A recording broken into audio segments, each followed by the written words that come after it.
రూపాయలు ఖర్చు చేసి కోచింగ్ తీసుకున్న రాని సివిల్ సర్వీస్ కేవలం 75 ఇళ్లున్న ఈ చిన్న గ్రామానికి మాత్రం వెన్నతో పెట్టిన విద్య. ప్రతి వీధిలో ఒక రిటైర్డ్ ఆఫీసర్, ప్రతి ఇంట్లో ఒక కాబోయే కలెక్టర్. ఉత్తరప్రదేశ్ లోని ఈ వింత గ్రామం కథేంటో ఈ వీడియోలో చూద్దాం.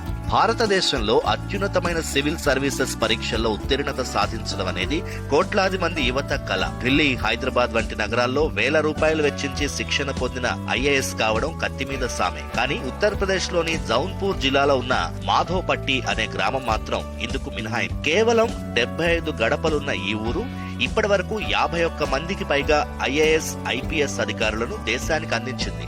ఈ గ్రామం గురించి చెప్పుకోవాలంటే ఒక అద్భుతమైన రికార్డే ఉంది. ఒకే కుటుంబానికి చెందిన 4 సోదరులు ఐఏఎస్ అధికారులుగా ఎంపికై చరిత్ర సృష్టించారు. వినయ్ కుమార్ సింగ్, ఛత్రపాల్ సింగ్, అజయ్ కుమార్ సింగ్, శశికాంత్ సింగ్ వీరంతా దేశ అత్యున్నత హోదాల్లో పనిచేశారు. వీరి స్ఫూర్తితో గ్రామంలోని ప్రతి యువకుడు సివిల్స్ వైపు అడుగులు వేయడం మొదలుపెట్టారు.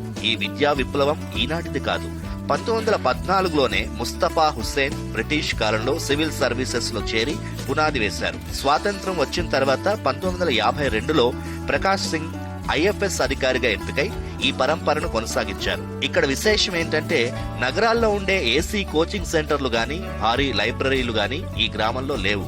సీనియర్ అధికారులు ఇచ్చే గైడెన్స్, గ్రామంలో నెలకొన్న విద్యా వాతావరణమే వీరి విజయ రహస్యం. కేవలం కలెక్టర్లే కాదు, ఇస్రో, వరల్డ్ బ్యాంక్, పార్క్ వంటి అంతర్జాతీయ సంస్థల్లోనూ ఈ గ్రామ యువత కీలక బాధ్యతలు నిర్వర్తిస్తున్నారు. స్వయం కృషి, పట్టుదల ఉంటే వనరులు లేకున్నా విజయం సాధించవచ్చని మాధోపట్టి గ్రామం నిరూపిస్తోంది. అందుకే ఈ ఊరిని ఇప్పుడు ఐఏఎస్ ఫ్యాక్టరీ అని పిలుచుకుంటున్నారు.